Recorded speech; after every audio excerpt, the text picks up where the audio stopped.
2023 was full of ripping thrash metal, and I'm bringing you my 5 favorite albums of the year.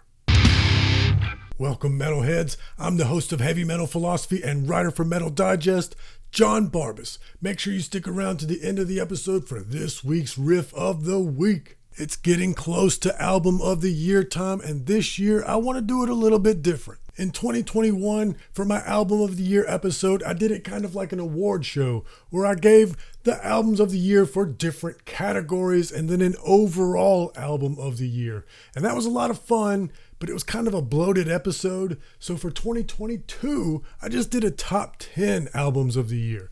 And that was way more concise, but a lot of people missed the categories. So for 2023, I'm going to do separate category episodes, this week being thrash, leading up to my overall album of the year episode in December. So we're going to start with this year's best thrash metal. And then in the following weeks, we'll do black metal, we'll do death metal, we'll do maybe some other categories, all culminating in the album of the year episode. So let's get started, shall we? Number 5. Ex Mortis The Profit. Now let's get 2 things out of the way first before we get into this album properly. First of all, I didn't pick this album just because Conan was on my podcast. It definitely, I hear what you're talking about when you say it, you guys were in a bad mood when you wrote this, but it's still fun music. It's still really fast and right. I don't want to say upbeat, but it's definitely not a downer to listen to, right? which is good, because I really don't want to be a downer. Granted, that's like a lot of the, I guess the inspiration kind of came from very dark parts of our mind. And second of all, yeah, I know some people might say, well, this is neoclassical. Yes, I understand, but this episode is going to be about the broad umbrella of thrash metal. So some of them might be black and thrash, and some of them might be crossover thrash. But at the end of the day, they're all thrash metal. I don't have enough weeks left in the year to get into every minute little subgenre underneath thrash metal. Come on, let's not be pedantic. So with that disclaimer out of the way, let's sing the praises of Ex Mortis Necrophony. This record, it just scratches a lot of itches for me. I mean, I've always really appreciated Ex Mortis as a guitar nerd. That neoclassical style, it harkens back. It reminds me of my first stint in college as a music theory major. But with Necrophony, they decided to rip more thrash and then also keep some of the neoclassical leads. You'll still find those tight movements and classical harmonies, but on this album, they're more used as interludes and build-ups and transitions. The main course is riffs and screams. I love it. Plus, there's some very catchy choruses like Mask of the Red Death, Mind of Metal, and Darkest of Nights. And did I mention guitar solos? Number 4. Grave Ripper, Seasons Dreaming Death. This is furious thrash metal with a touch of black metal. I wouldn't go so far as to call it black and thrash, but it comes close. It's seriously pissed off with an evil undertone going on. And I wouldn't call it one note either. Grave Ripper are experts at tempo changes to keep things fresh. Grave Ripper are a standout amongst the elite stable over at Wise Blood Records. Standout tracks include An Influx of Fear and Resist Against the Light, just riffs for days. Plus, I love this album art. Make sure you check out Grave Ripper. Number 3. Hell Ripper, Warlocks Grim and Withered Hags. Not to be confused with the previous band, Grave Ripper. This is Hell Ripper. And this is for you connoisseurs of metal, because it's got that classic sort of sound. I'm not normally into traditional heavy metal, but I dig this. It's got that modern production, so it sounds clean, it's angry, it's got a little hint of evil in there, so it doesn't sound dated.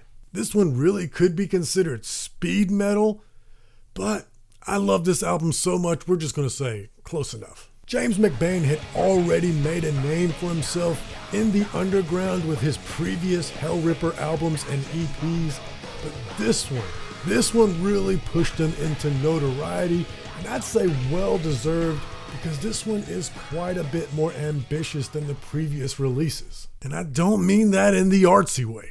It's still speedy and aggressive, but I'd say it's more epic, with more complex arrangements.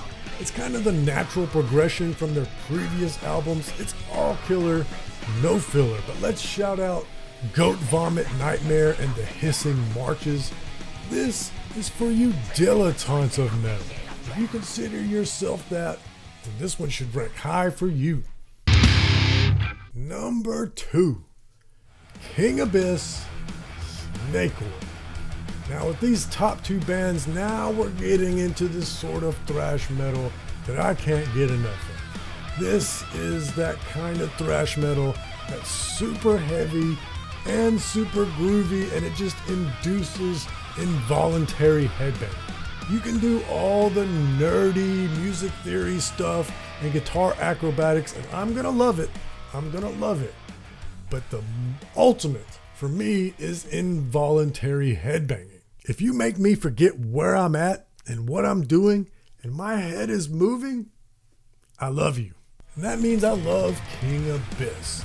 This one flew under the radar for me back in February, and that's a shame, but I'm aiming to right that wrong here. I want to encourage all of you to go out there and get King Abyss Snake Oil. If you like chugs and a tight groovy pocket, then this is the one for you. All killer, no filler. The standouts for me are the title track, Snake Oil, Fear the Dead, a short drop, and a sudden stop. I mean, again, it's all good, but they're so angry. Okay, I wonder if those of you who have been subscribed for a while might already know who my number 1 pick is. I wonder if you could put your finger on it.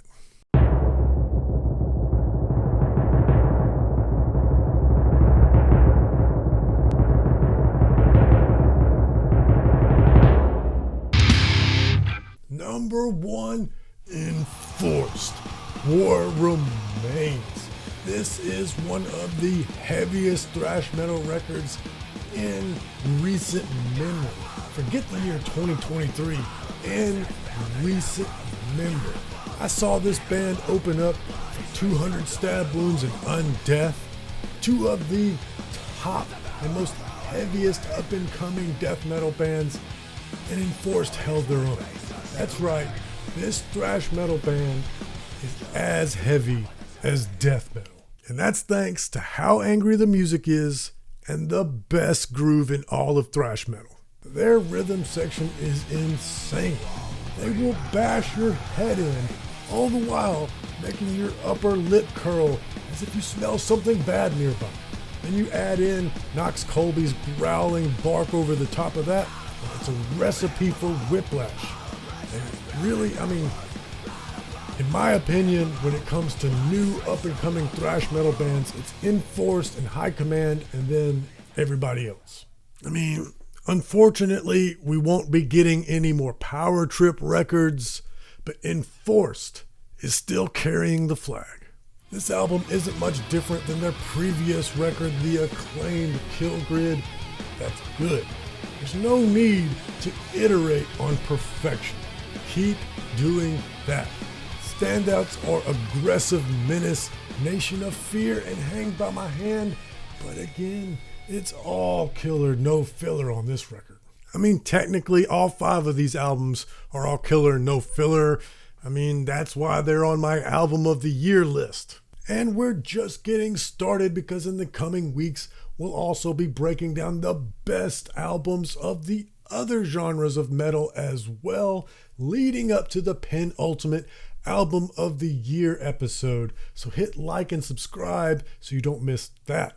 And as the episode closes in just a moment, you'll be able to hear this week's riff of the week. From my favorite thrash album of 2023, Inforced War Remains, we're going with Hanged By My Hand. And if you just can't get enough metal, you need more metal content, and you're on YouTube, just click right here for another great episode of Heavy Metal Philosophy. And if you're listening on an audio-only platform, links in the description. But most importantly, read philosophy, listen to metal. I